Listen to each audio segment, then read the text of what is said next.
All right, I'm going to go ahead and call this meeting of the Rules Committee to order. Let's go ahead and start with introductions, starting on this side. Crystal Kennedy. John Middleton.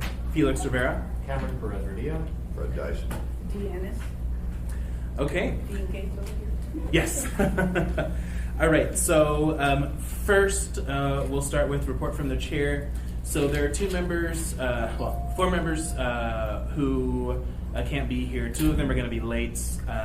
Suzanne LaFrance and Pete Peterson are at AML. They are finishing up their board of directors meeting, and they'll be here hopefully around 1 o'clock. Then Austin Quinn Davidson and Christopher Constant are at NLC in San Antonio. And Meg is running a little late. She said she'll be here any second now. So, speaking of, I want to talk about AML. So, we had a lot of successes at AML. I want to thank everyone for attending the block party on Wednesday. And everyone that I talked to was impressed that so many assembly members were in attendance. So for those who don't know the whole story, that's why I did ask for so many of us there, because every year it's noted that Anchorage isn't there, Anchorage doesn't care, Anchorage isn't there. And so it was really important for us to show up, and we did. So I thank you all for that. Then we also were successful in getting our resolution passed on the coastal infrastructure bond. So AML did support that one, 49-1. I wouldn't feel bad about the one because there was one member who was voting against pretty much all of the resolutions. So that's okay. Then I don't think anything else on AML. Suzanne and Pete might have something else to add. On the budget, I want to thank everyone for participating in the budget process. I want to thank the administration for all of their assistance in that process as well. I think we did a good job, and I hope that we can replicate this into the future. And I think you did a really good job. Thank you. It's kind of amazing. I would have preferred to throw Meg's hand grenade over the transom and really make a statement on our commitment on the homeless issue. I still feel like we made a statement on it. But yes, you're correct. I think it went very well, and I really, again, want to thank the administration working tandem in with me, very late night phone calls, doing all those things. So it was a fun process. You are ill prepared to know how rare that is. Darn it. Oh, sure. Yeah, so, John. An AML, did they always have it here? Yeah, their annual conference is always in Anchorage, and then they have one conference that's always in Juneau for session. Then I think they have a third conference that happens in August, and that one is rotated.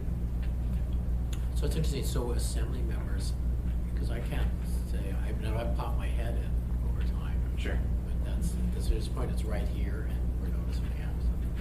That has been noted, yes, multiple times, that Anchorage is noticeably absent. But it's easy to fix. It is, yeah.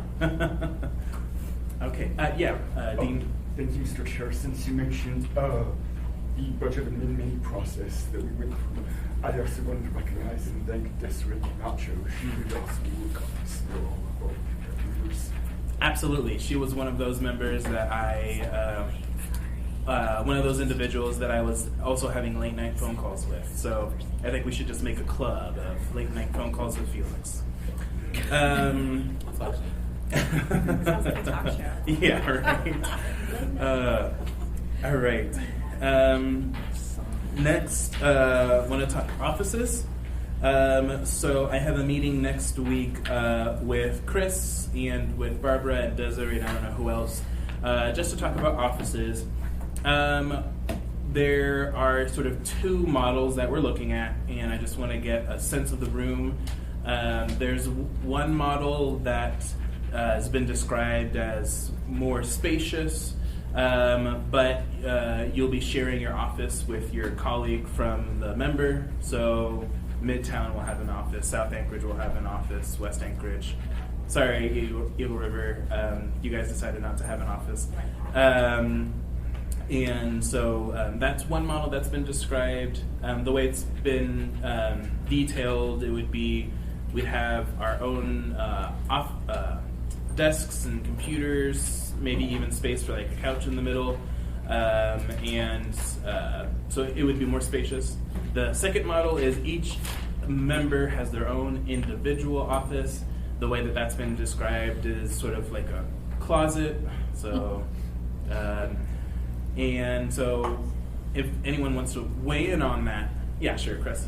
I just want to add a couple of updates, Chris Judy, Director of Economic Community Development, to that. It is a challenging space to work in, and what we're trying to accommodate are common receiving areas, both for the office overall, so that as people come to see, constituents come to see you or members of administration, there is a general receiving area, but then also within each office, if we pursue the shared model, which I'm a big fan of because it minimizes the work, then having the ability to receive people within the district office as well. I just wanted to add something related to timing. This is a City Hall, I always call the Jenga puzzle of real estate, and so I'm trying to figure out which block I can pull out so that I can then pick one up off the stack and put a new one on top. The current state of play is we have a semi-vacant space where the bank, the credit union used to be, right as you walk into City Hall off 6th Avenue. That space is vacant, but is being used by ML&P currently for document retention. We're in the process of having HR go through those documents to identify which are needed to keep, which are duplicate, which we can put in storage. Once that exercise is done, which should be 4 to 5 weeks from yesterday, then we will complete the demolition in there that's already been started, and then launch the rebuild of the Ombuds office. Daryl and team are moving from their corner to accommodate the assembly. So it's a, as I described, Jenga game where we have to move pieces in a certain sequence, and so it's likely that the assembly offices, whatever shape they take, won't be accessible, won't be available till first quarter of 2020. And so that's my update. Okay, thank you. Yeah, so then what I want now is just sort of guidance for you guys to me on the two models that we're looking at. John? I'm okay with sharing. One thing I would ask is if the doors have windows on them. Okay. Thank you. That's a good suggestion. Doors are tradable commodities in this building, and I'll see if I can find any windows. They are in short supply and high demand, and they are very expensive. So I am not inclined to buy a new one. I own one. I'd be happy to do it. It's a really good industrial window. Bring your own door. Happy to BYOD. We'll see if it'll fit, but no guarantee. Thank you. Meg? Actually, on that point, I would very much so, when I meet one-on-one with a constituent in the ombudsman's conference room, I make sure that I can be seen in the hallway. So it's definitely a female consideration for me. I've been in a couple of tense conversations in uncomfortable spots that I'm at least happy that I've got other people around. I'll also add that we're looking at two meeting rooms, meeting spaces that will have windows, that currently have windows even, so that if you have a meeting like that, you don't need to meet even in your office, you can use the shared meeting space. Oh, okay, great. One last bit on that, we're going to work with IT. I don't know if you guys have experience with this, but many of us in City Hall have experience with booking rooms, and so I'll work with IT so that those shared conference rooms are actually assets that you can book. So if you have a constituent meeting, you can jump on your meeting computer and add a meeting date for a particular time in one of those meeting rooms to avoid doubling up. Yeah, that's great. Thank you. Fred? Yeah. I strongly recommend that we don't do this.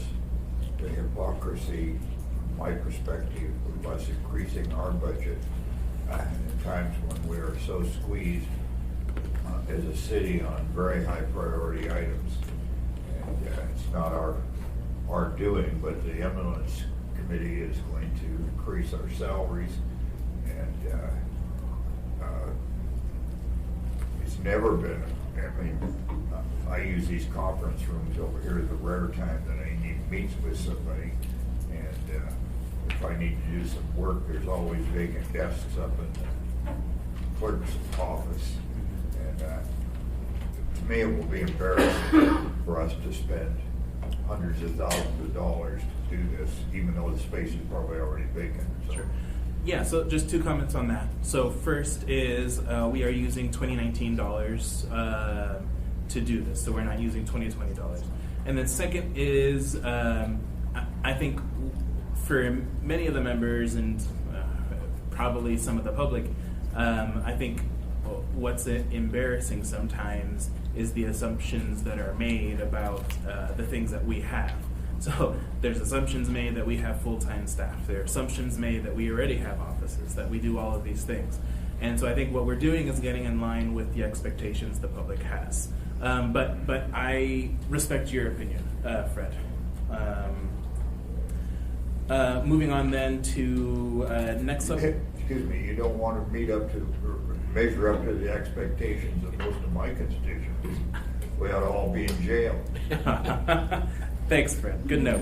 All right, so last on report from the chair, I wanted to talk about Tuesday. So everyone should have gotten a notice for a meeting on Tuesday with one item on it for the reconsideration of the SWS contract, sole source contract for the WTE waste to energy program. And before I get specifically, and I'll ask Meg and Crystal to speak on that, I just want to talk briefly about policy that I am going to be looking at implementing for any time that a motion is reconsidered, which is we passed an ordinance recently that allows us to have a special meeting on any items that are reconsidered. And so my policy is going to be that we do that we hold items to take up any reconsiderations as soon as possible. And so that's what the meeting is for on Tuesday. And I don't know, Meg and Crystal, if you guys want to talk about it. Sure. Sorry, we're both chewing. I apologize. One, I don't think it's quite that urgent that we have a special meeting. I understand the chair's position. We heard that it wasn't an urgent matter at the meeting. I don't know. I don't think this would be really the time to get into the reason for the reconsideration. I mean, that will be for whatever meeting it is. Sure. So I guess that's about all I can say then, without getting into kind of like the reasons for reconsideration. Okay. All right. Thank you. Well, at this time, I am going to keep the meeting, and if we can just make sure that we're ready by Tuesday for whatever we need to do. Well, Mr. Chair, I will be out of town, so I'll have to try to call in. Okay. Thank you. Then on. Okay, so that is it from my report. Any questions or items that I may have missed? Things that I said I was going to do. Okay. Then moving on to assembly member discussion on pending business. We'll go ahead and start on this side, and then we'll go around the dais or table, whatever. Fred?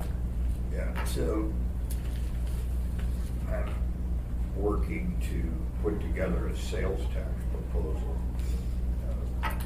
and working off of what Bill Evans did.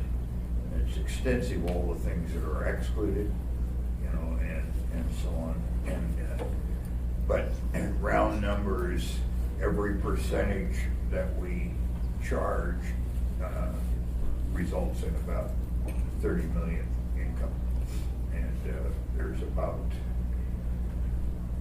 I'm told it'll take 2 years almost to implement if it passed at the ballot. And it would take maybe 3 million to put it in place and to operate it, an amazing amount of staff, and so on. It would be my intention that I hope to get it filed by early, middle December, we've got to pass it by middle of January to get it on the ballot. And I passionately want your input on what gets excluded and all those kind of things. I've had conversations with state legislators, and they're thinking about proposing a state one. And so then there'd be one collecting agency, and the organized boroughs and cities would get remitted, let's say, half of it, and so on and so forth, which put pressure on the unorganized boroughs to get off their butts and get organized and responsible in order to get their share of money. And for all the right reasons, including selling the concept, I want to have a significant portion of the income go to property tax relief and so on. I'm thinking of all the money would be, from what I'm talking about, be dedicated to public safety, cops on the street, all the way to parole and treatment on the other end. So my guess is it won't pass our body, and if it does, we've got a good task ahead of us to sell the population. Our very wise clerk tells me that the state or the city can spend up to $100,000 on doing community meetings and explaining it all. Sure. Ms. Jones, do you want to provide any clarification? It's not up to 100,000. That was a number that had been floated on a different issue, but I think Dee can help us with that. She contacted APOC for me about a different matter, and the assembly can allocate, I think, any amount of money you want to do education on a ballot initiative. It just has to be an appropriation for that specific. So, Dee, can you clarify? Yeah, the amount is unlimited. Okay. It's really just what you have to do with APOC. And can you speak to the timeline? And Ethan and I and his group have been trying to meet. You've been meeting with some group, and I really want us to work together. Yeah, and so thank you. Sort of a good segue into a discussion we'll have later on new revenues, and I'll talk during that time about a proposal that I'm working with a few members on. But specifically, I just want to make sure everyone's on the same page, right? So there's a time factor to the spending money, right? It has to be before we vote to put it on the ballot. No, what that part is about is before you put it on the ballot, you don't have the APOC requirements. So it's just easier to do a lot of what you want to do. Okay. Once it's on the ballot, it's election related, and you have to be very strictly educational and all reporting, good costs and stuff. Okay, so then if I'm interpreting what you're saying correctly, so we could appropriate the money before we vote on putting it on the ballot, and then the money could be spent anytime before the election?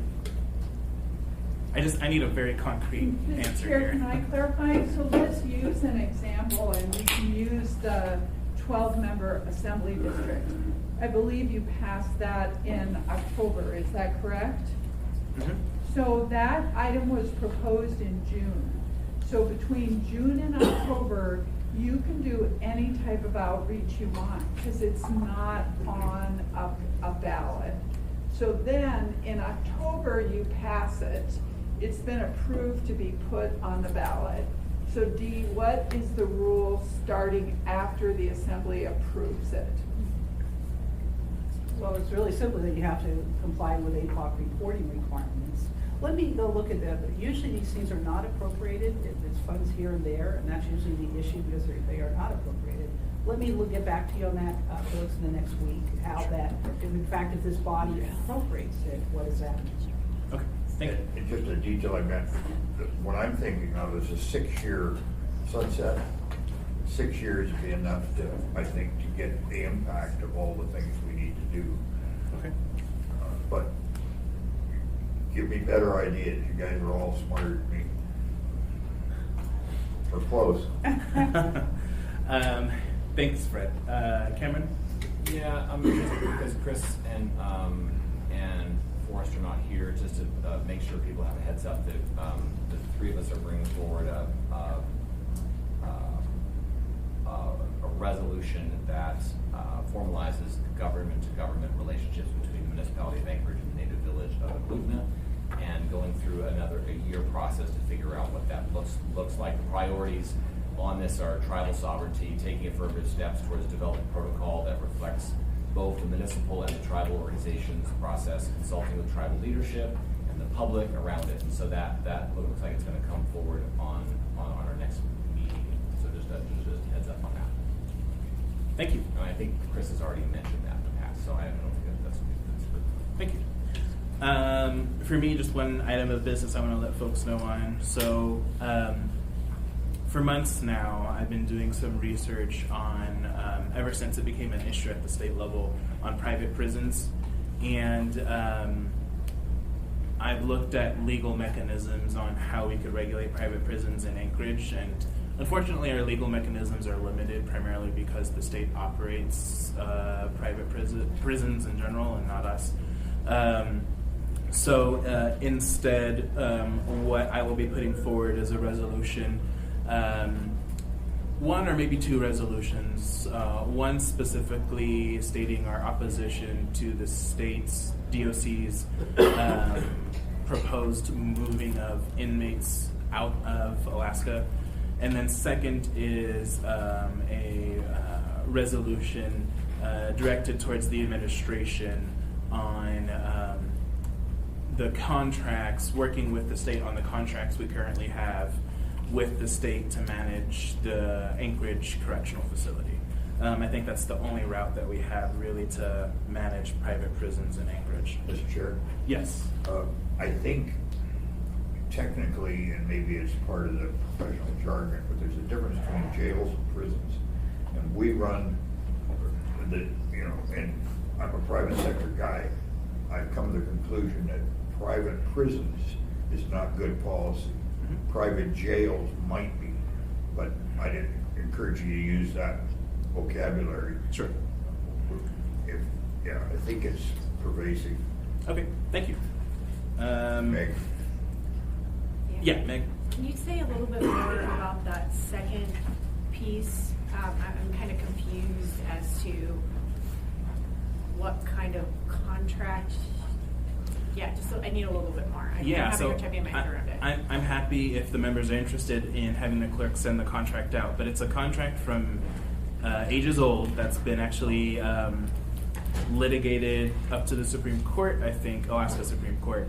And there was a clause in the contract that basically said, unless you take action on it, every quarter the contract gets renewed, which is why we haven't seen it in forever. And in essence, the contract dictates the relationship between the municipality and the state in terms of the folks that we send to the Anchorage Correctional Facility.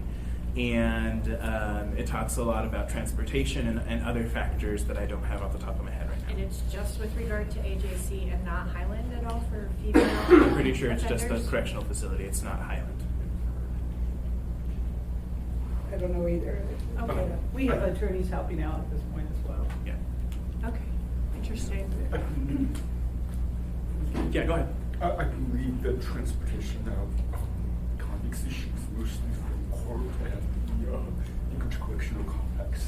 I'm not sure if Highland's involved at all, but we'll delve into the contract more. But the thing was municipal prosecutors and municipal cases and those defendants that get convicted and their incarceration, because thereafter incarceration is a Department of Corrections function. So we have the contract for that. And so the contract is what dictates us spending $2 million a year on this, because we do $2 million a year goes to the Anchorage Correctional Facility. It's part of our obligation because we send folks to the facility. Huh. Excuse me, sorry. Very interesting. Yeah. All right, so that was me. John? I think we're sort of starting to work on changes to the marijuana code because as we've gone through in the last year, there's a lot of, oh, let's tweak this, let's tweak that.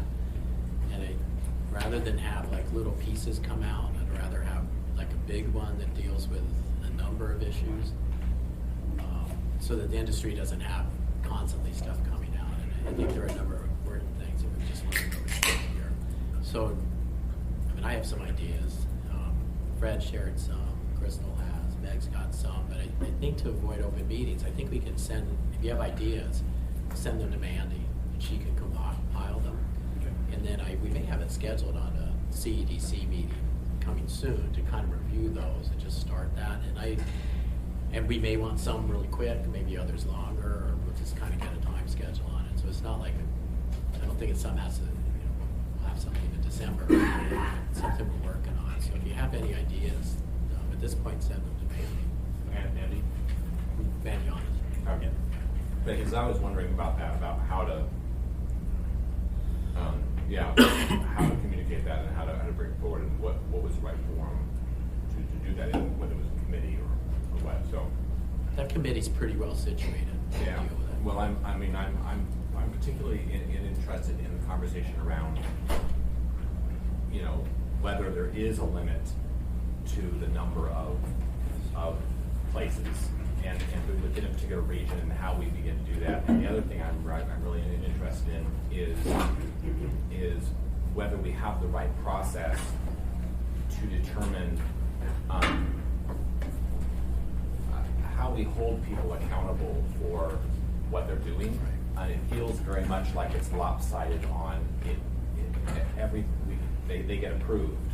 It feels like it's and then there's not a clear process for me to understand if you do have a violation, or how many should you have, or how, that sort of thing.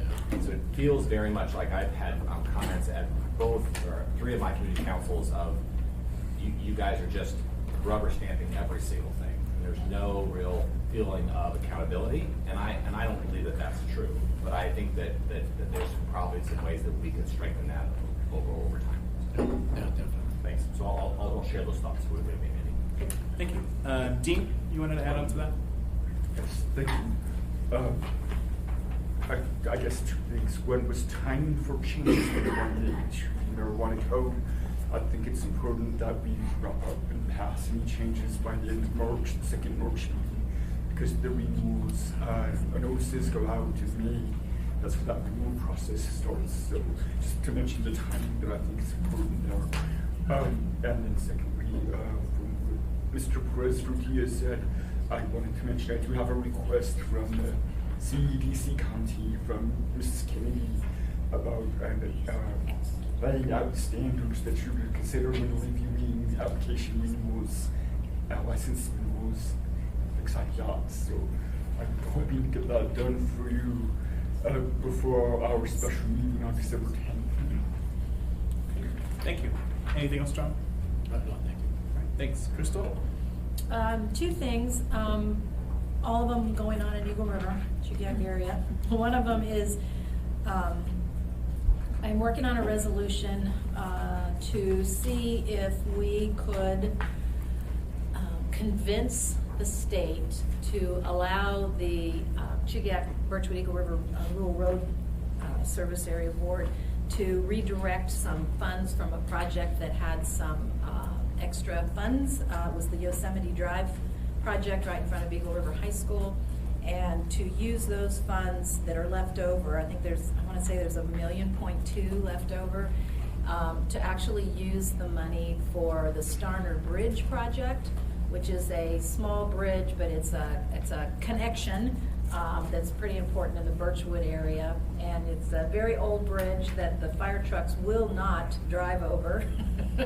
And so we'd like to see that replaced, and just to have the funds to do that would be nice. They attempted to get a state grant, but of course very few things in terms of state capital money came through. So the idea is just to try to put together a resolution that the Assembly could support, asking the state to allow them to redistribute those funds to the other project.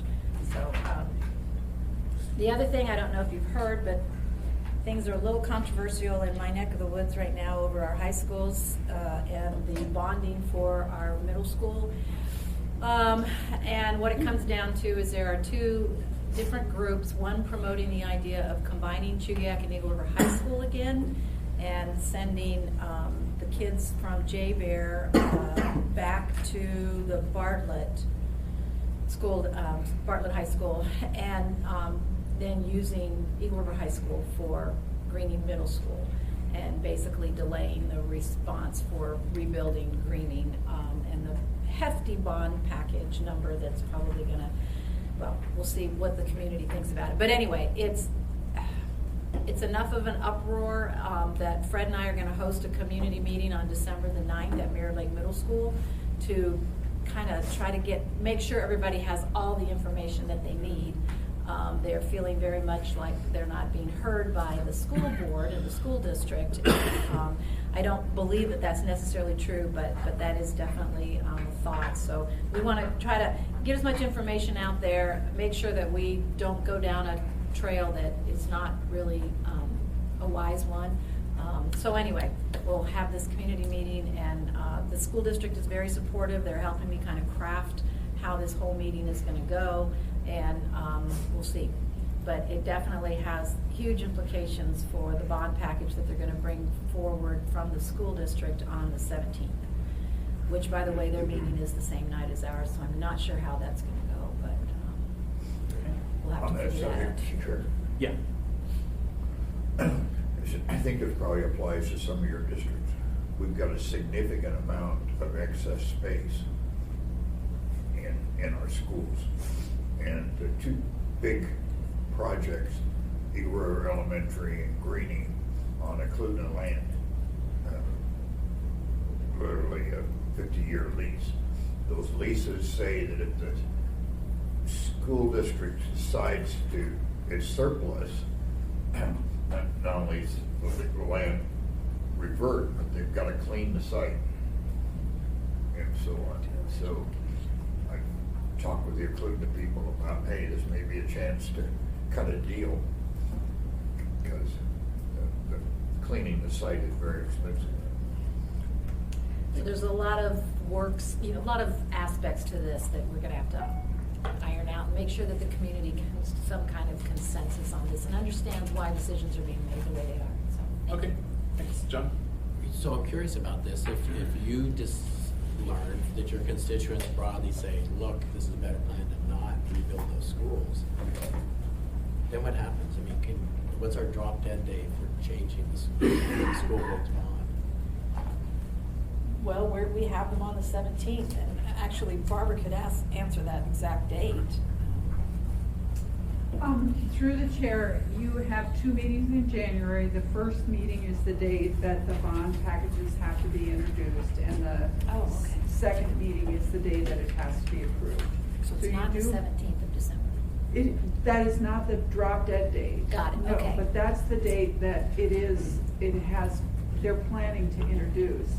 The one thing that I will tell you is, last year when the discussion was to add $4 million to the school board bond, my recommendation to the assembly is that you should request that school board bond council update those documents.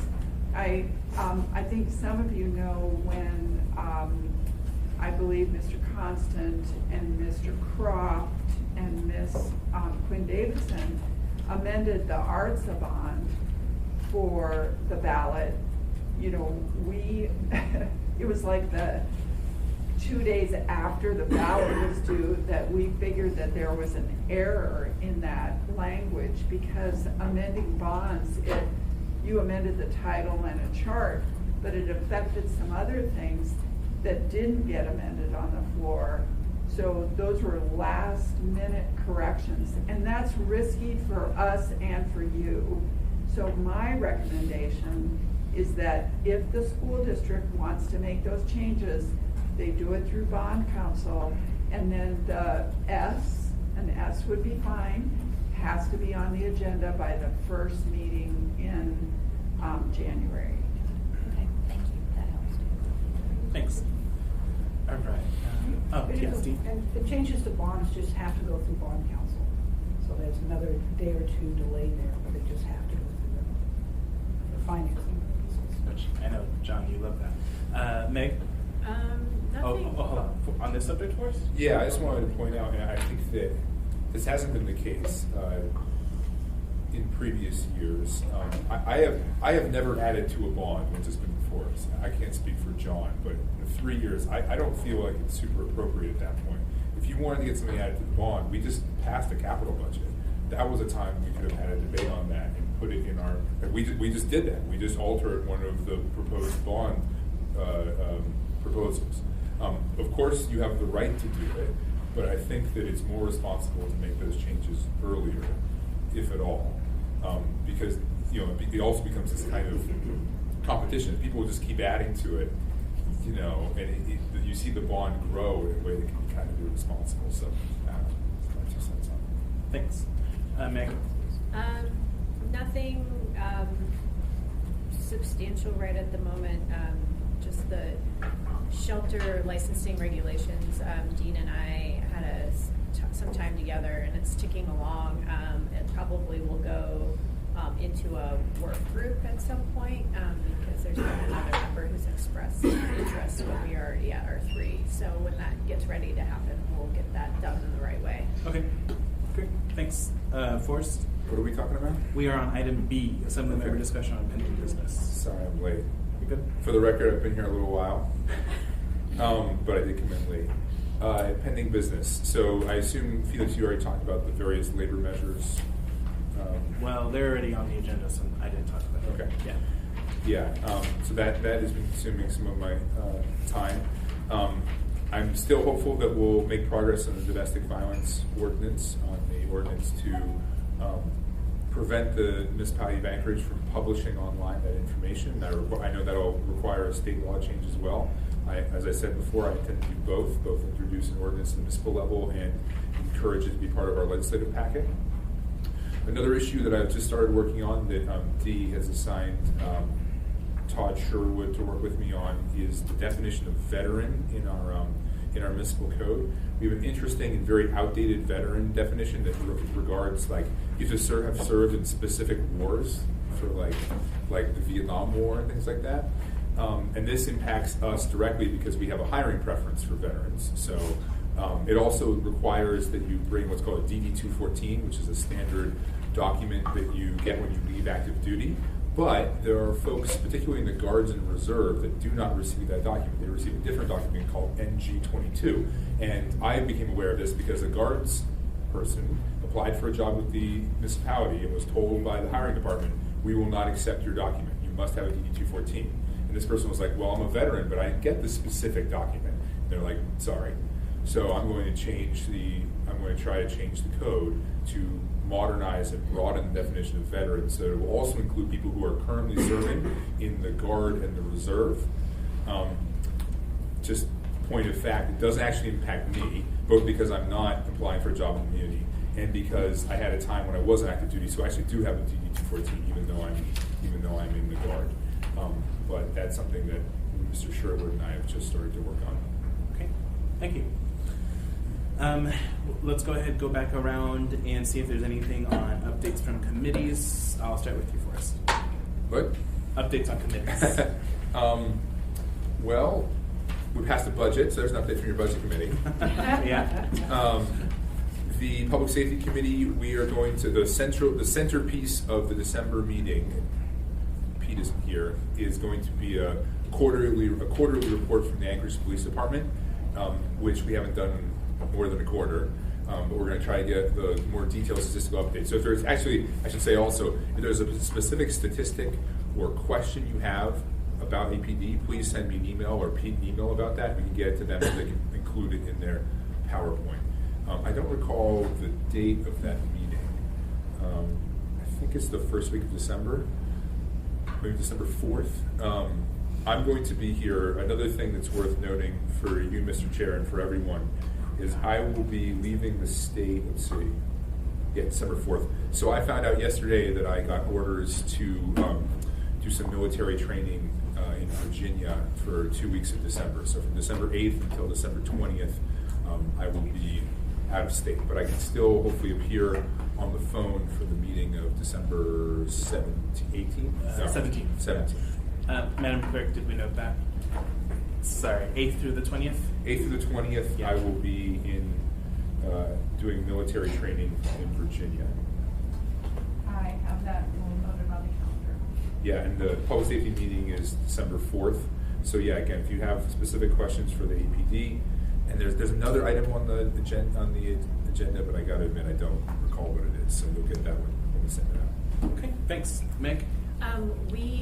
The Committee on Homelessness will not be meeting next month, and part of that's due to, I'm going to be gone a substantial portion.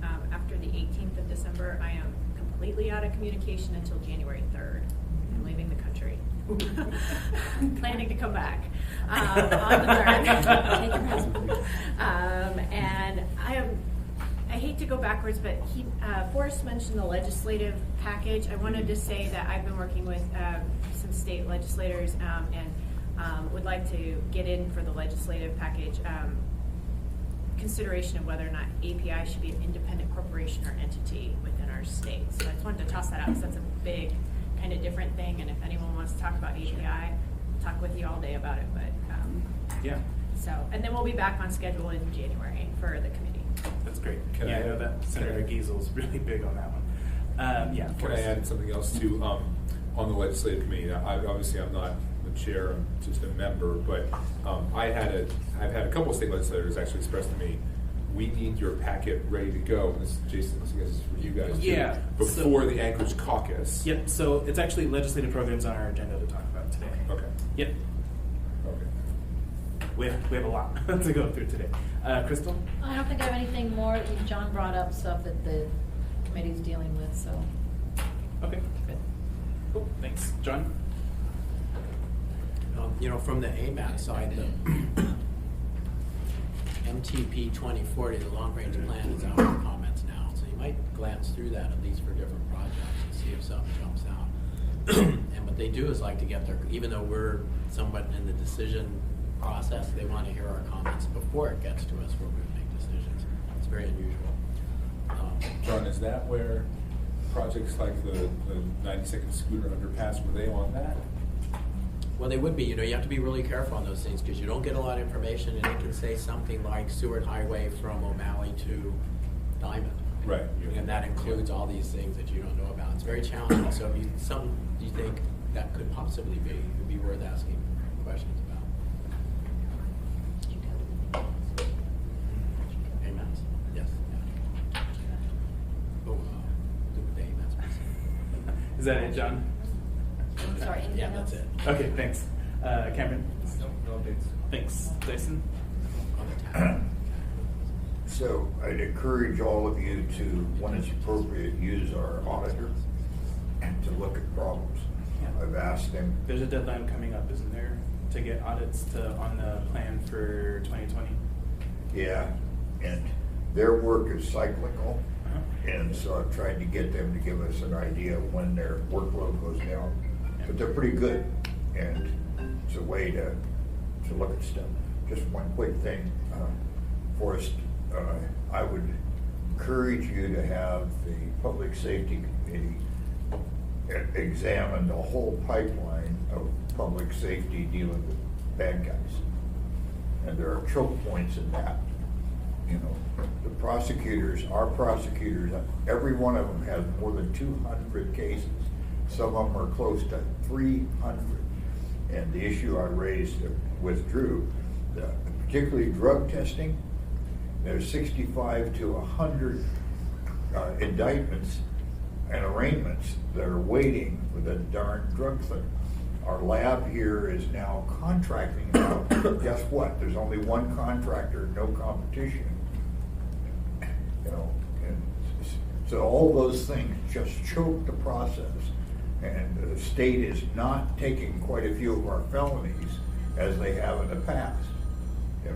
So huge issues all the way through. Everything that gets missed gets recycled to those people out on the street. Sorry. Thanks, Fred. Can Yeah. I ask a question about audits then? So Sure. Okay. Has there been one, or can there be one, on intergovernmental charges? No. There cannot be one, or there can't, or there hasn't been one? I don't know that there has been one. Okay, well, I just noticed when we're going through the budget that there are a couple of departments that have like 25 or 30% of their budget is intergovernmental charges, and that just seemed really high to me. So. Yeah, so we're working on is that- one of them. Okay. AWUS is the one that we're working on through the whole fire hydrant issue. Okay, so is that something that I should mention to bring before the audit committee? The potential? I might talk to the administration Okay, about that then- one, because okay, I think there's I'll a let you go. plan for moving that one forward. Okay. Yeah, but there's potentially other specific IGC ones you could bring forward. I think that's a good idea. I think the deadline for audits in general, and I think everyone got this email, is sometime first week of December. Yeah. Yeah. Okay.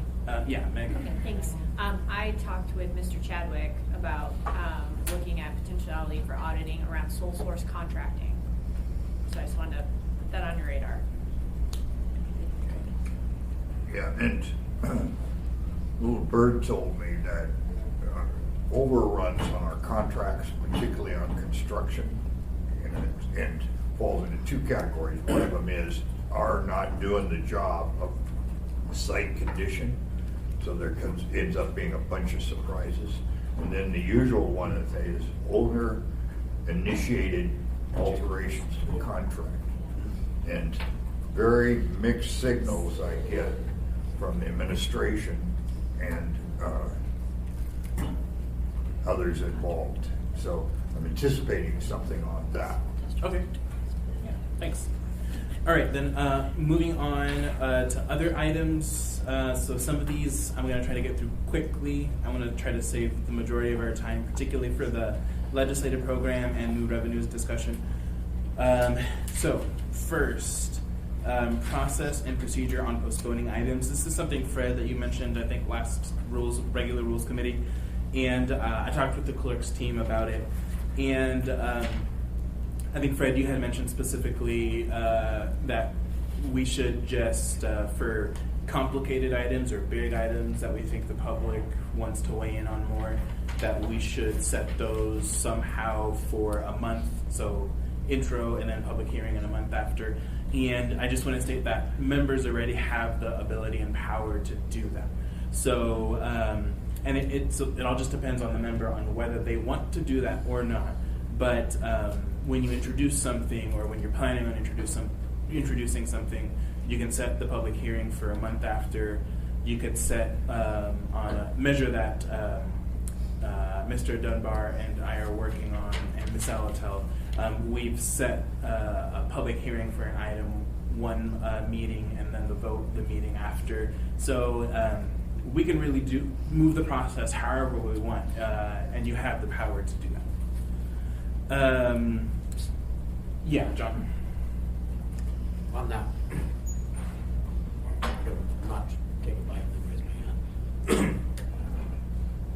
It's seeing our default seems to be, because when I've sent stuff forward, I never even think about when the public hearing would be, so it's automatically 2 weeks later, and I'd really like to have the default be a month later. Because we're not very, and if you want it earlier, then you would ask.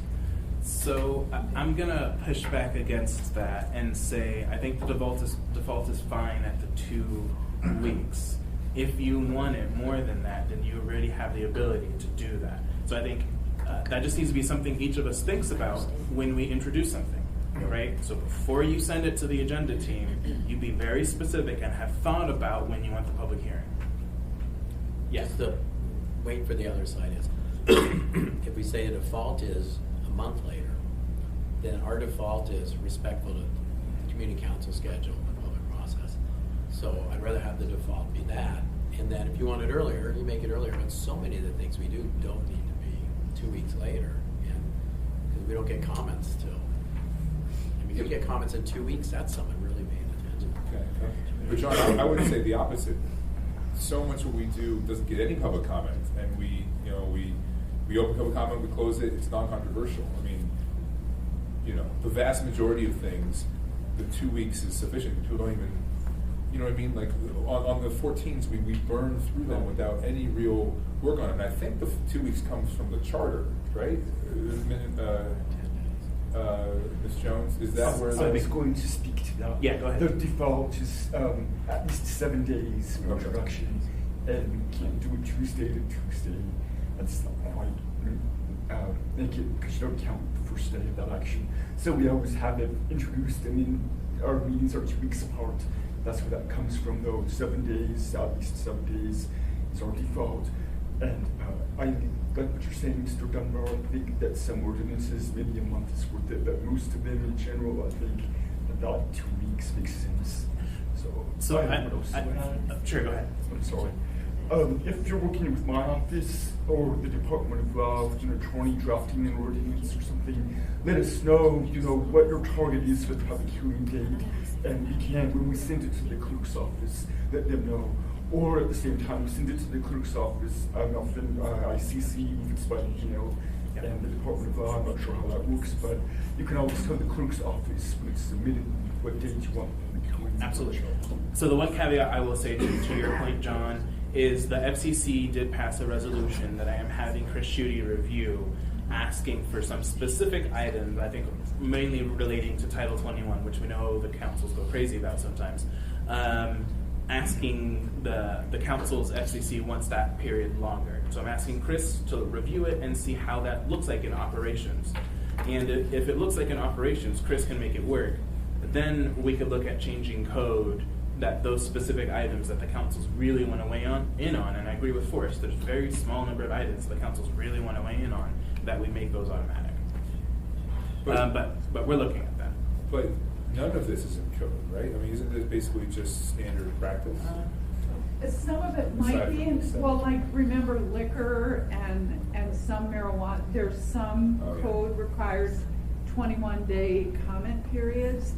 Now, even though it isn't in code, we give 30 days notice to the community councils on liquor items because we can, we've got 60, so we give them plenty of notice on those items.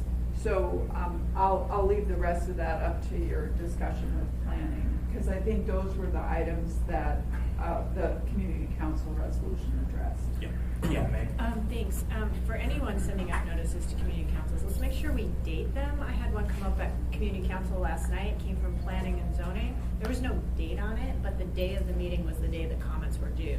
So we don't know how long it had, like the date it was issued, and that really got up the ire of the community council. Like, we don't have an opportunity to comment. When did this go out?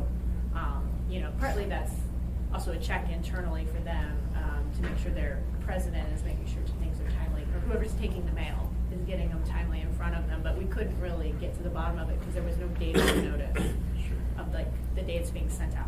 Yeah, and I think the easiest date being sent out or date that it's writing at the community council. Either or. I mean, this one Because went out from a planner, but there's it should look like correspondence. Wouldn't you date it? I agree. I think that seems obvious. And then you can presume 3 days for mailing. I don't know. That's and I also think the other obvious thing is for FCC, if they don't have one, because the clerk's office does this for everything, have a stamp and put a date on it, right? Fred. I appreciate Mr. Dunbar's point. 70, 80, 90% of the consent agenda is just routine, and the 2 weeks is. But on the general subject of us doing the job we need to keep the community informed and so on, Danielle and I kind of tried to figure the numbers. If we had all of our meetings over at the library, and it gets to be astronomical. We've easily documented over 375,000 a year. That doesn't include travel time. Made an assumption $30 an hour for all staff. I don't know if that's a good number, but just bear that in mind. It's a great thing to do, but it's a zero-sum game. Yeah, so I think what you're getting at is a lot of the work that the communications pillar is we're hoping going to achieve on how do we communicate. And so I think there's two different ways to get at it, and I just don't like the method that's being proposed of automatically extending our public hearings. I think there's other ways to do it. Sure. D, and then I do have to move on. Well, I was just going to note that administration, Bill Falsey, when he gets something to go into PACE, the final step before it goes on the agenda from the administration side, he asks us, has this been shopped around? He asks the department, and if it hasn't been, he's holding them up. And you also had a similar sheet like that you had proposed We'll at talk one about it time. today, yep. Oh, okay, 'cause I think that was. If we get to it. That you do the pre-work. Cool, thanks. Okay, so I'm gonna wait on the pre-K until Suzanne gets here. Hey, look at that. Great segue, Assembly AM checklist. So, there were 2 additions that were suggested for the checklist. So those 2 suggestions have been made. So I went the, final review, and then hope is that we put this into operation in December or whenever we can get it that makes sense. To be clear, as it states, this is for assembly sponsored items.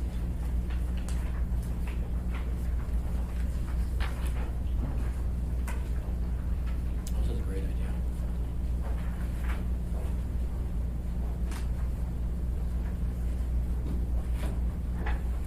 On the amendments one, I just want to know, I think that the verbiage that I had been given was significant amendments, but I took significant out because any amendment could be significant. It depends on the eyes of the beholder. So I just put amendment.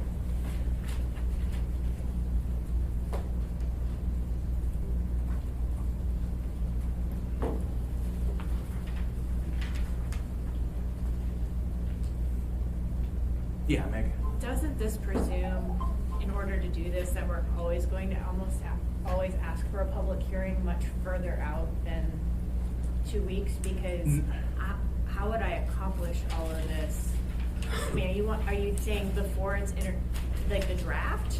You can, and people have Because done it that. gets some very wise advice from a former member of this body not to be out there with drafts in the community Yeah, I until think- it's submitted. So I think there is a lot of different opinions on that. My opinion is that you can, but it all depends on the issue. Mr. Chair? Yeah. I have been, we have a subcommittee of the Ethics and Elections Committee that's working on a proposed charter amendment. And so it's really simple. And it is not going to go to the community councils, but it will go to the Ethics and Elections Committee. So this would be, and it could be discussed at the Rules Committee.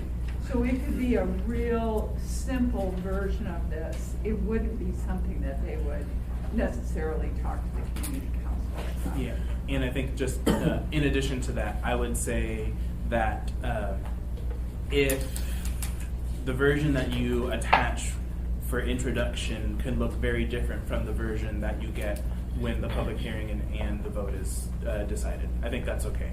If you do a lot of work in those interim 2 weeks and update this significantly, that's fine. Yeah. Any other thoughts on this? Yeah, John. Yeah, I would think, for Meg's point, I mean, if you said this was sent to community councils, you could say at introduction or something, right? Because, I mean, that would not be unusual. That would probably is routine. That makes sense. Sure, if the timing works. Where you just, I mean, any ordinance, once it's introduced, now it's out in the public. Yeah, but I don't know that community council is tracking them Are unless they we. for it? What? Should be. Well, It's their job. I feel like they're tracking what we highlight for them and their particular interests. Right. At least that's been my short experience. Yeah. All right. So seeing no other thoughts on this, any changes? Okay. So then I'll go ahead and work with Clerk's team to start implementing this in the near future. Hold on, let me pause here. I think I must have missed the meeting where this was originally conceived. Yeah. To be clear, Yeah. this is not a requirement. No. This is a suggestion. Totally. And it's a nice format. If we want to use this, we can. Yes. But we have a right under the charter to introduce ordinances, and we don't have to include this. And so I was very clear in the meeting that you missed that yes, the members have the right to do whatever they want, and that this is good practice. Yeah. Not whatever, but yeah. Careful. All right, then moving on to legislative program.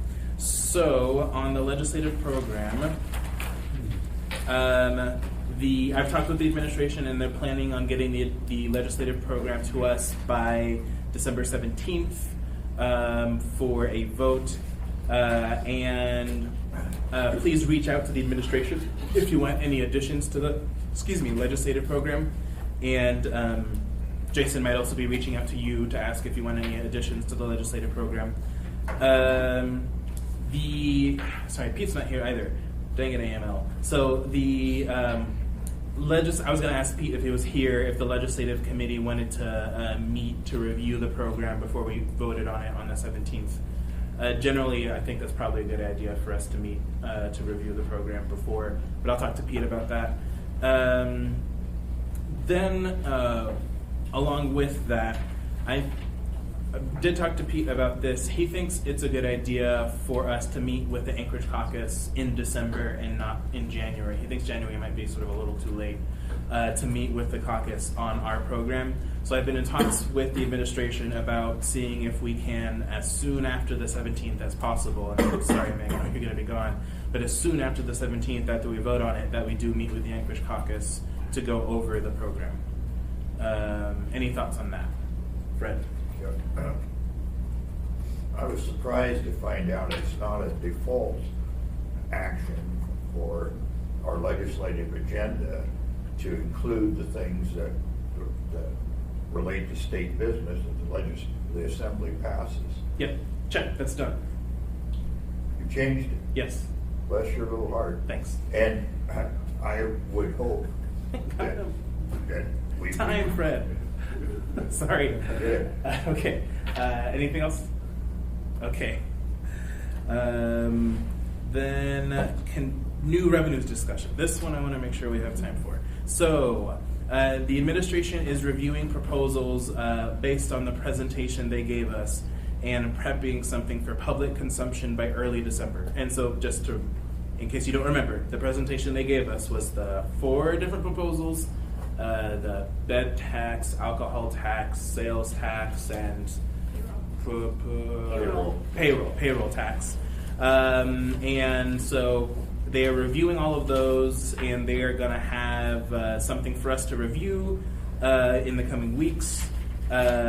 We're still working on town halls for January, and so I wanted to get input from the members. So we have 3 town halls that we're working on: Girdwood, Anchorage, Eagle River, Chugiak. Girdwood, John, and so I want input from the members for this so I can send this to the administration. Any proposed location for Girdwood Town Hall? Well, they have their community center. It's pretty much accepted. Okay. Where the library is. Alrighty. I think we're looking at, for the Anchorage one, Lusac Library. I think that one makes sense. Then for the Eagle River Chugiak one, Fred, Crystal. There's a couple places that really only a couple places that have enough space, and that would be, one of the schools and maybe Lions Club, but we don't have enough room in our town center community room. It only holds about 40, 50 people. So. What does Lions Club hold? Lions Club probably holds 200, easily 300 maybe. And easy parking and access. Okay. Yeah, good parking, that's true. Cool. All right. Otherwise a school. So. Lions Club or school. I don't know how many chairs they have.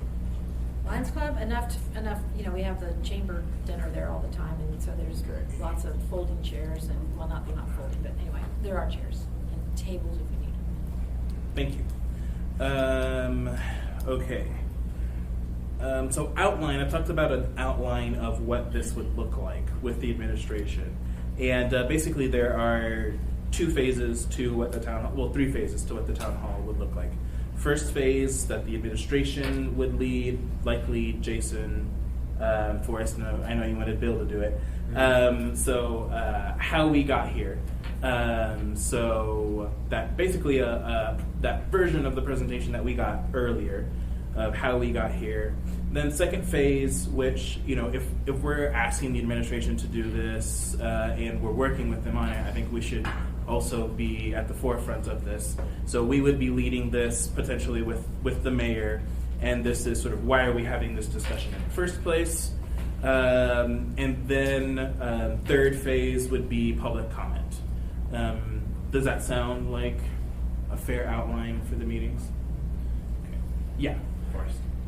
Sounds like a fair outline, but so are we thinking then, Jason, that these are revenue proposals we're going to put on the 2021 ballot then, right? Because there's no way that we're going to be able to get a payroll tax, for example, on the 2020 ballot, or I don't think a sales tax. An alcohol tax maybe because there's already been a version of it that could be altered and put on. But if you're going to have this series of meetings, given the vote by mail ballot and everything else, we have to have everything done and on the ballot by the second meeting in January. So that's 4 meetings from now. So I just don't see that this process is going to lead to anything on the 2020 ballot. Totally. So what I've talked with the administration on, and then Jason, you can weigh in too, is I think we should talk about all of the proposals and be upfront. And I think by the time we have these town halls, the proposals that we're thinking of for the April ballot, we'll have them out in the public.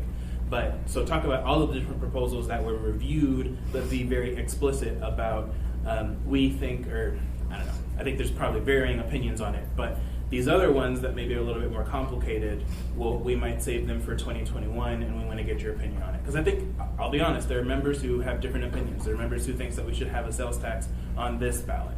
And so we're not homogenous on that one.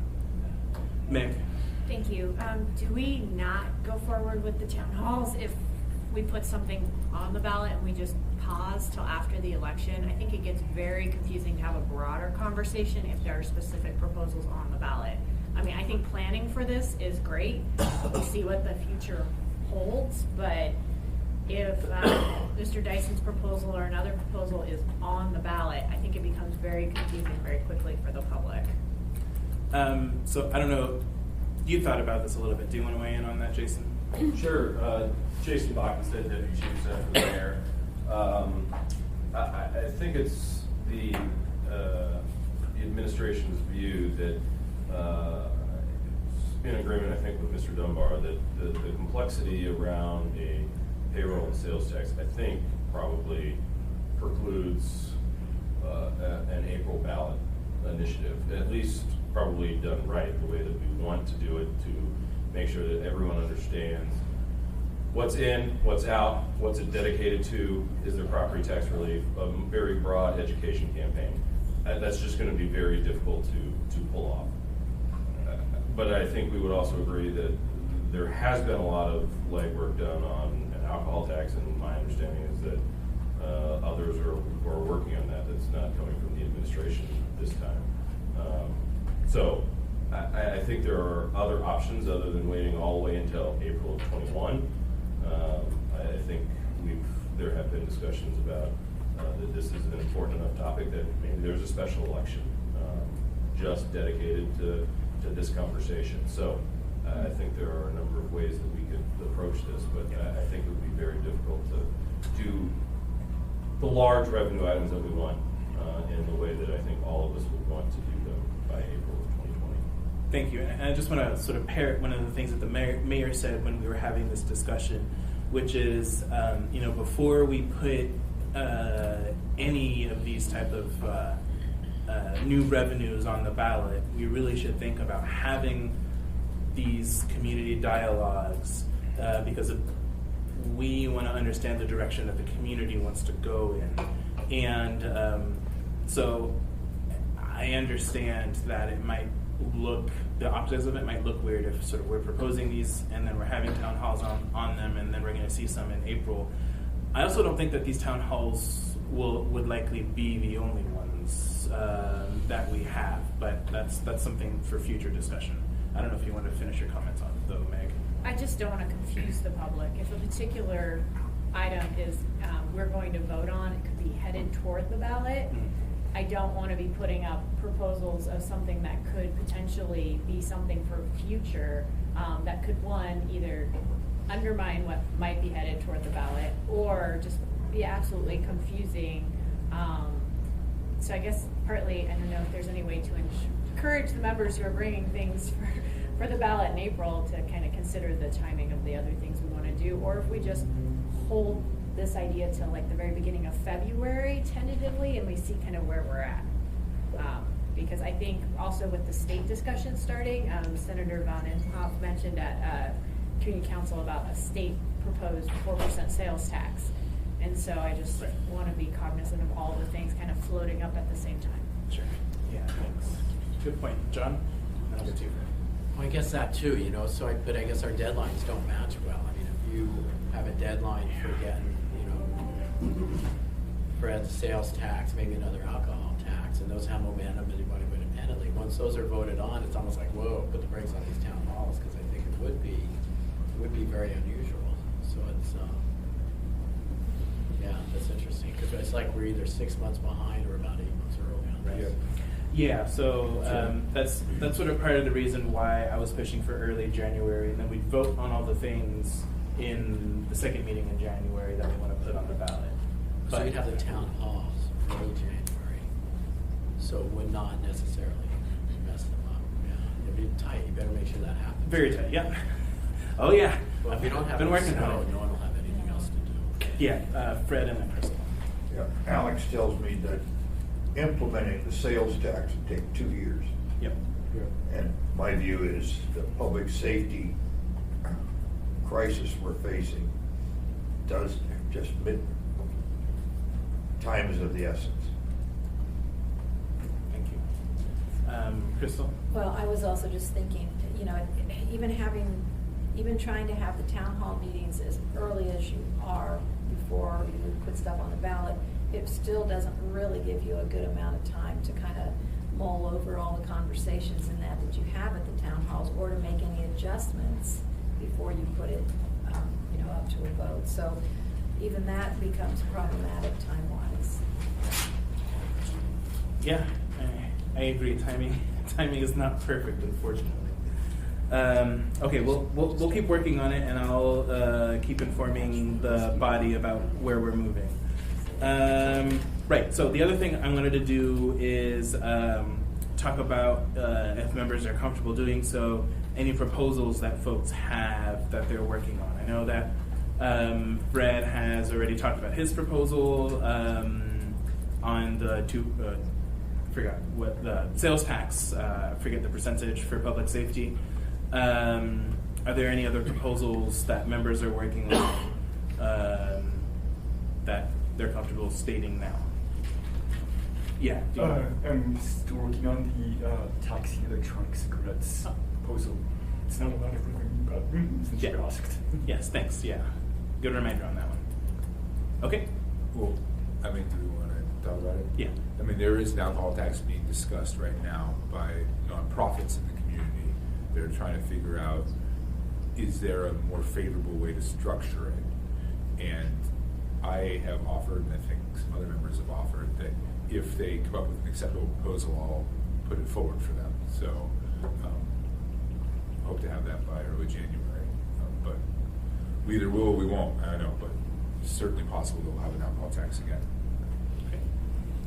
All right. So then, is that proposal, is that something that needs to go onto the ballot, or is that something that we would just be voting on? Just leave it at that. The alcohol tax has to go to the ballot. No, the e-cigarettes. Oh, no, we can vote on the electronic cigarette Okay. tax. That's nice. Got it. All right. So then what I'm hearing is that there are two proposals members are considering about taxes that need to go to the ballot, the alcohol tax and then a sales tax. Okay, well, if there are any other proposals, I think that members should start talking about them sooner rather than later. Okay, anything else on new revenues discussion? I think at AML, and as has been broadcast in the media, I think it's apparent that the legislature and potentially the governor are looking at these new revenues. And so I think we are going to see some proposals that are introduced, and whether they get any steam or not, we'll see. Okay, then quick point on discussion with the legislature on homelessness. So had a series of phone calls earlier in the week with some representatives, and the Anchorage Caucus is interested in doing a follow-up on the unfortunately tense letter that was sent this summer in which forced a meeting and all that jazz. We don't need to rehash the history. And but they are interested in doing a follow-up with us in January before they go to session. So just wanted to put that out there. I don't know if Meg or Cameron, if you guys have been informed of that, but they did reach out to me. No, I wasn't able to attend the round table. How did that go? That was Vegas, right? Yes. The Vegas round table. I don't know. I didn't go either. It was good. It was around a specific proposal that he had heard about, kind of like we've heard a little bit from Rose Hubbard and others, and everyone agreed that we are awaiting, kind of as we talked about last Tuesday night, the gap analysis coming from the coalition about who we might be talking about, and also the external data that hopefully we'll get from our referral of the questions out too, so gathering data and then evaluating. All right. Then Fred? Yeah, so for the 3 years I've been here, or 2.5, my position is that much of our social and criminal problems are imports, not of our own making. So we are, we're the repository for a lot of the state's problems within costs incurred. That's the argument for the state picking up the part of the burden that we didn't originate but are having to deal with. And to be able to quantify that, it's, some rough number of how many of our problems, criminal and social, are imports from the rest of the state. And it's 2-year-old information, but Nancy said we're spending $58,000 per homeless person. Those get to be adult numbers, pretty darn quick. So I'd like to be able to have the data to really lay that before our legislators, and so on. And and we can tell them sweetly and thoughtfully, either fund it or we're going to buy them an airline ticket to go back to your district or to Juneau, and take care of some of our criminal problems, homeless. Thank you. So, moving on to, I'm just going to circle back since it doesn't look like they're going to be here in time. Going back to pre-K, so if Suzanne were here, she would talk more in detail, but Suzanne had a meeting recently with the school district and Bill Falsey, and I don't know if you guys know this, but Bill Falsey is like running with this whole pre-K thing. He's very passionate about it. And so I heard that the meeting went really well, and I don't have any more details than that. Suzanne would say more if she were here. I will say that at AML, they did have a whole session on pre-K and early childhood education. And there were some interesting things brought up, including apparently zoning is an issue for child care centers. I don't know if it's an issue in Anchorage, but I know nationally it is an issue. The Juneau Economic Development Corporation, they did a report on childcare as a business model, which is interesting. And basically the report said that childcare is a horrible business model. You don't make any money off of it, and we don't know how they stay in business. So that's an interesting report to look at if you want to get depressed. Then lastly, there was this idea that municipalities and local jurisdictions around the country are implementing, which is, there's not a concrete term for it, but a children's cabinet. Some of them are started by the mayor, others by legislative bodies, and it's basically sort of a cabinet task force to look at early childhood education issues. I think there's potentially maybe some form of this that isn't super official that's existing, but that's something that I think some of the members are interested in exploring. John? Just so you won't be so depressed, I think if you looked at most small businesses that did a bona fide business plan for them, they don't make sense, but somehow we muddle through. Thanks. Yeah, Cameron. Well, I would just say that, I spent about 3 years working on early childhood education in Anchorage and working with all the organizations and providers and as a part of a collective impact project, and lots of research and lots of data and lots of understanding about all the different challenges and that sort of thing around that. And between Best Beginnings and Thread and the state and all these kind of things, there's a tremendous amount of work already done on all of that stuff. And so I would just say that to the degree that we can get them connected with that, so that they don't have to redo anything, and figure out where the priorities are that they can come to do the assembly. So there's already groups that are already established that are actively working on that stuff, and I would want to make sure that they're connected to those groups, so that they don't have to do a lot of new work or like work. So it's been a pretty active conversation for the last decade.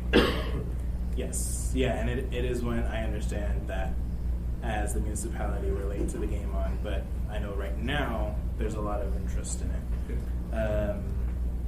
Okay, anything else on that one? All right, then climate change.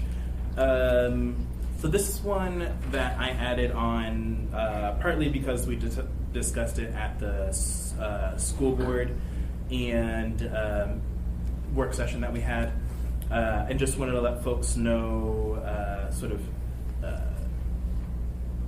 reiterate the two items, well, one item, and then let you know about another item that I'm working on with the youth member. And sort of the tactic I'm taking is I'm really working with the youth members on what they want to do, and I'm not sort of dictating to them what they should or should not do. So they are working with the youth climate, with the administration. We actually have a meeting next week on setting up a youth climate action council, which might be a subsidiary of the Youth Advisory Commission. And then second is the youth representative is interested in bringing forward some type of resolution on climate change. The frame that she's interested in is sort of a climate emergency declaration. And so I'm working with her to do all the pieces that we would normally do before we introduce an item. So talking with the stakeholders, talking with the administration, all these kinds of things. So I think it's going to be an interesting learning experience for her, and whether we see it or not before us, I don't know. Anything else that folks want to talk about on climate change works that you guys are doing?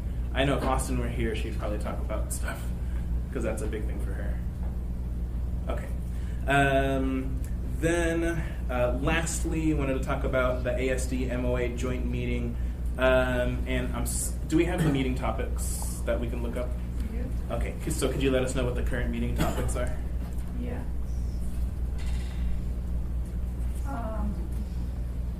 When's our next joint meeting? Do we just have one? So that was a work session. Right? Just fancy ways of adding more meetings onto our calendar. So December 6th. Okay, so I have a draft. Some of these are in other, this is just an email draft, but what we have is the aquarium request is on your agenda. ASD ethics officer, safe walking routes has 2 topics: school zone at Tudor Road near Benny Benson, and hazardous walking routes resolution.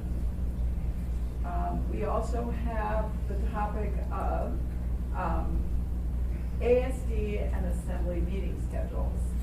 And then that is what I have on the agenda so far. And then I did add climate change on there. As a regular matter, right? Climate change, and I expect I'm not going to let them ASD stop may talking about it. have a couple of topics as well. Thanks. Crystal, you have something to add? Just a question in terms of the conversation about Aquarian's bond. Does that include the bonds in general or just specifically Aquarian? Because that topic is just Aquarian. okay. I expect ASD has the bonds in general. I don't have their document right in front of me. Okay. Well, I just wanted to make sure that that's on the agenda for our purposes. Thank you. Thanks. Any other topics we want to talk about with the school board? Well, I would just say that I want to, we at a previous meeting, the conversation about pools, swimming pools, came up, and I just want to give a quick update in that, there's a tremendous amount of communication has happened as a result of all of that, and the bottom line is it came down to that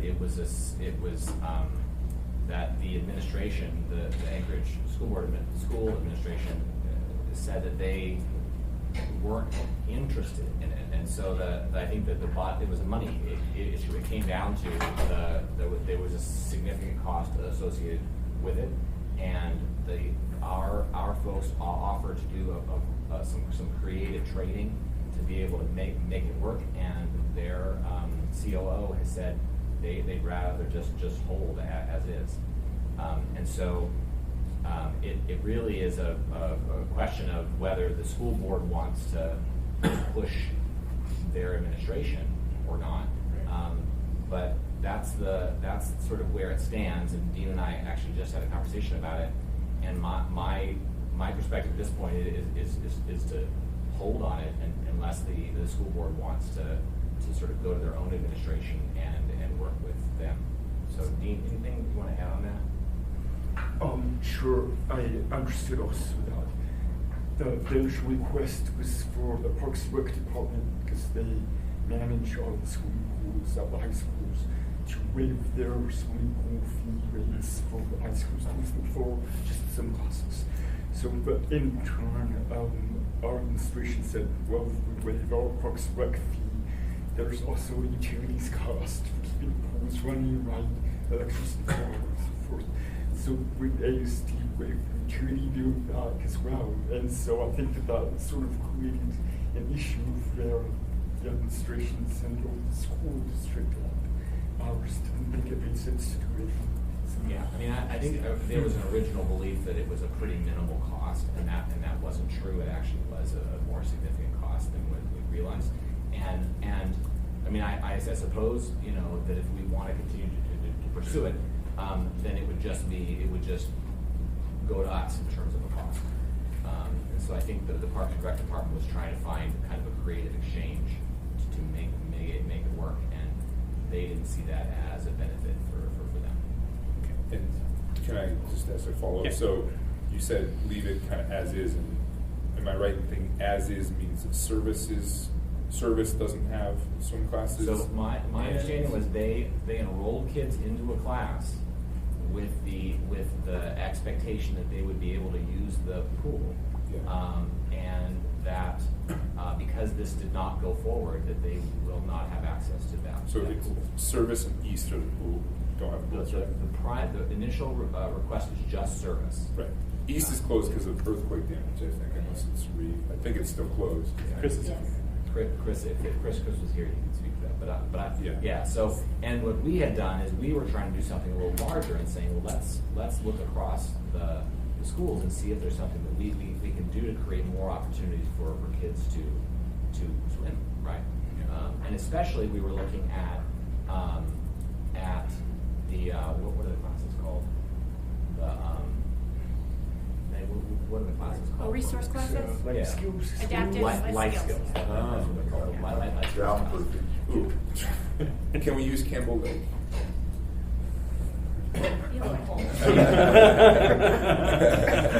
Well, great suggestion. I think that this issue makes sense to encourage kids to have some basic swimming skills while they can in school for free.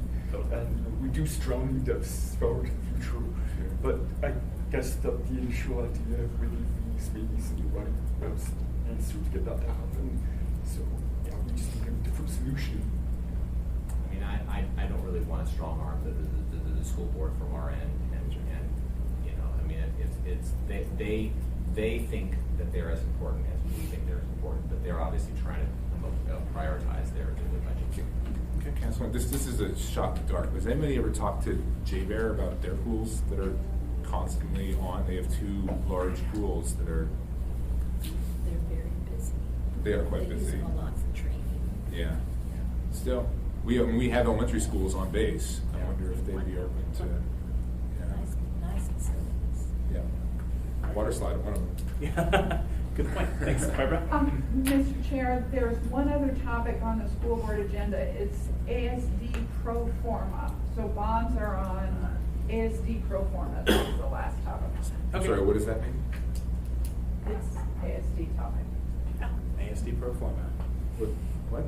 It's their topic, they placed it on And it's called pro forma, or is it like It is PRO, no space, capital FORMA, pro forma, and it's under financial planning topic.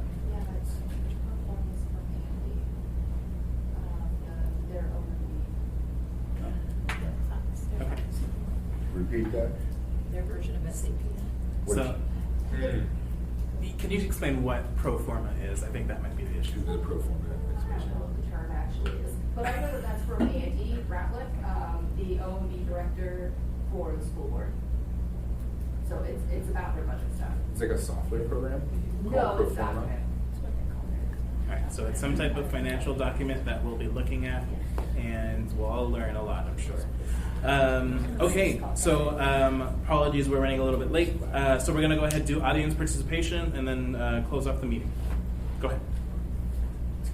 My name is Eugene Carl Hammond. I live in the Valley. I follow the public process. When the public process is an appropriate decision made by the governing body, is more like the public interest. Last night I attended a community council meeting, and